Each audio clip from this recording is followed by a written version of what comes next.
தீமை நிறைந்த உலகத்தில் இருக்கிறோம். சில நேரத்தில் பாவ எண்ணங்கள், பாவ சிந்தைகள் வருது. மனது சில நேரத்தில் அழுக்கடைஞ்சிருது. சில செயல்கள் செய்யும் பொழுது செய்யக்கூடாத காரியங்களை செஞ்சிடும். நல்லா கவனிங்க, பாவம் ஒரு காலத்தில் நல்லது கிடையாது. பாவம் உன்னோட மனதை தீட்டுப்படுத்தும், காயப்படுத்தும், உங்களையும் காயப்படுத்தும், மற்றவர்களையும் காயப்படுத்தும். ஆனால் நீங்கள் பாவம் செஞ்சாலும் செய்யாட்டாலும் கர்த்தரை நேசிக்கிறதுலேருந்து ஒரு துளி கூட குறைய மாட்டார். நான் சொல்கிறது, நீ பாவம் செஞ்சுட்டு அப்பாலா போ சாத்தானு சொல்ல மாட்டார். நீங்கள் செய்கிற செயல்கள் தேவனை அதிகமாக நேசிக்க வைக்கவும் செய்யாது.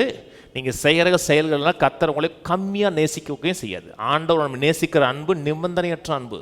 அதெல்லாம் சொன்ன, நான் உங்களை நேசிக்கிறது போல அந்த அன்பு ஒரு நாள் மாறாது.